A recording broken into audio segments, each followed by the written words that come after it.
आगाज अहम खबर से। इलेक्शन इल्तिवा के खिलाफ केस सुनने वाला सुप्रीम कोर्ट का बेंच टूट गया। जस्टिस अमीनुद्दीन की समाअत से माजरत। अदालती अमले के मुताबिक इलेक्शन इल्तिवा केस की समाअत सुबह 11:30 बजे फिर से होगी। अहम खबर, जस्टिस अमीनुद्दीन की समाअत से माजरत। जस्टिस अमीनुद्दीन बेंच में शामिल नहीं होंगे, जबकि इलेक्शन इल्तिवा केस की समाअत कल सुबह 11:30 बजे होगी। इलेक्शन इल्तिवा के खिलाफ केस सुनने वाला सुप्रीम कोर्ट का बेंच टूट गया। पंजाब और खैबर पख्तूनख्वा में इंतखाबात इल्तवा केस सुनने वाला सुप्रीम कोर्ट का 5 रुकनी बेंच टूट गया।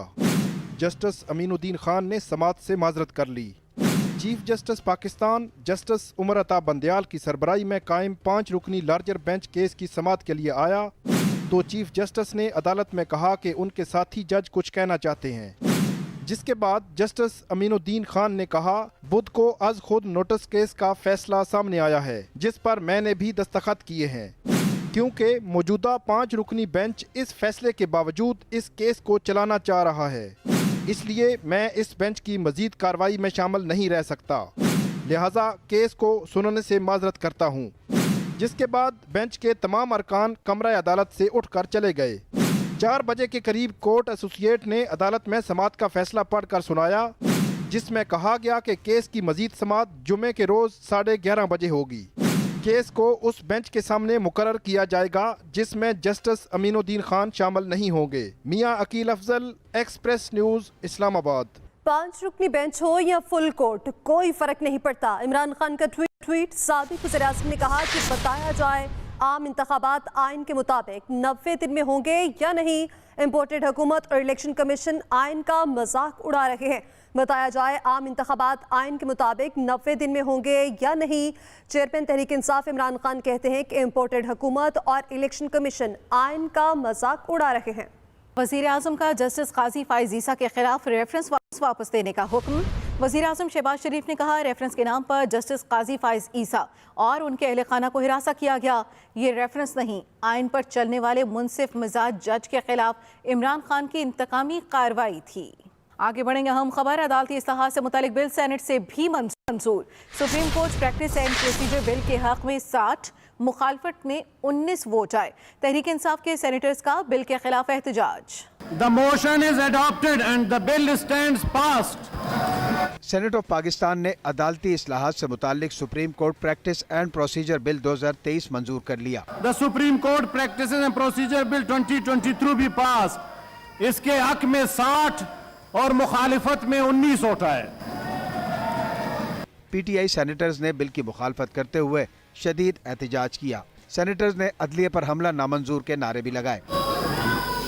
सेनेटर्स ने चेयरमैन डाइस का घेराव किया। इसी शोर शराबे में सेनेटर फैसल जावेद और सेनेटर बहरामंद तंगी के दरमियान हाथापाई भी हुई। अपनी निशिस्त पे चली जाएं, बाद में बात करेंगी। ये कैसी बात है डॉक्टर साहब, इस तरह नहीं चलता है हाउस, प्लीज। वजीर कानून आजम नजीर तारड़ ने कहा, आइन के आर्टिकल 191 के ताबे पार्लियामान आइन में तरमीम कर सकती है। सुओ मोटो के बेदरेग इस्तेमाल ने हमें अरबों रुपए के मैं अर्ज करूंगा बल्कि अरबों डॉलर्स के नुकसानात भी इस रियासत ने उठाए। पिछले दिनों में जो केसेस सेटल किए गए रिकॉर्ड डेक के, वो भी उसकी एक मिसाल है। अगर आप इदारों को मजबूत करना चाहते हैं तो फिर शख्सियत को मजबूत करने की बजाय निज़ाम को मजबूत करें ताकि इदारा डिलीवर कर सके। Opposition leader senator Shahzad Waseem ने कहा, हुकूमत ने बाकायदा मुहिम के तहत अदलिया को निशाना बनाया। ये इस्लाहात का बिल नहीं है, ये मफादात का बिल है। ये इनके सियासी और इनके जाती मफादात का बिल है। यहाँ नैब लॉज भी इसी तरह आए थे जिसको हम NRO2 कहते हैं। यहाँ पर EVM को भी इसी तरह इन्होंने रोन दिया था। सेनेट इजलास में वकला फलाह और ताफुज बिल 2023 भी कसरत राय से मंजूर किया गया। इजलास जुमे की सुबह 10:30 बजे तक मुलतवी कर दिया गया। Rizwan Ahmed Ghilzai, Express News, Islamabad. अदालती इस्लाहात से मुतालिक बिल की मंजूरी आला अदलिया को मजबूत करेगी। वज़ीर आज़म शहबाज शरीफ का ट्वीट। उन्होंने कहा कि बिल की मंजूरी से बेंचेस की तश्कील में मदद मिलेगी। अदालती इस्लाहात से मुतालिक बिल की मंजूरी आला अदलिया को मजबूत करेगी। वज़ीर आज़म शहबाज शरीफ का ट्वीट, जिसमें उन्होंने कहा कि बिल की मंजूरी से बेंचों की तश्कील में मदद मिलेगी। लाहौर हाई कोर्ट ने बगावत का कानून आइन से मुतसादम करार दे दिया। जस्टिस शाहिद करीम ने सेक्शन 124A के खिलाफ महफूज किया गया फैसला सुना दिया। लाहौर हाई कोर्ट ने बगावत का कानून आइन से मुतसादम करार दे दिया, जबकि जस्टिस शाहिद करीम ने सेक्शन 124A के खिलाफ महफूज फैसला भी सुना दिया है। अहम खबर, लाहौर हाई कोर्ट ने बगावत का कानून आइन से मुतसादम करार दे दिया।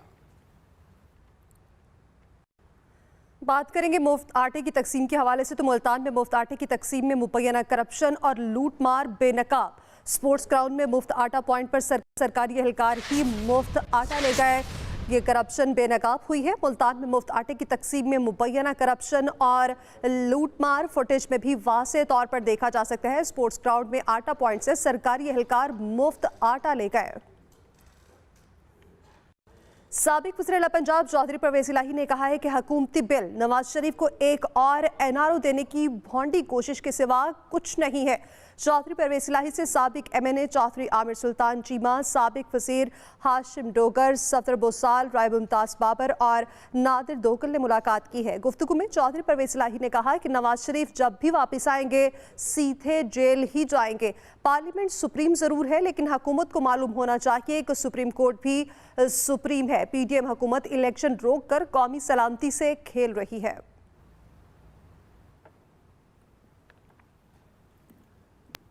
वफाकी हुकूमत ने कौमी एहतसाब ब्यूरो के चेयरमैन लेफ्टिनेंट जनरल रिटायर्ड नज़ीर अहमद की तनख्वाह और मराद सुप्रीम कोर्ट के जज के बराबर कर दी हैं। तनख्वाह और मराद के हवाले से वजारत कानून और इंसाफ ने नोटिफिकेशन जारी कर दिया, जिसके मुताबिक चेयरमैन नैब की तनख्वाह और मराद सुप्रीम कोर्ट के जज के मुसावी होंगी। दूसरी जानिब ज़राए का कहना है चेयरमैन नैब के ओहदे से फरागत का तरीका भी सुप्रीम कोर्ट के जवाबित के तहत होगा। उनको सुप्रीम जुडिशल काउंसिल के जरिए ओहदे से हटाया जा सकेगा।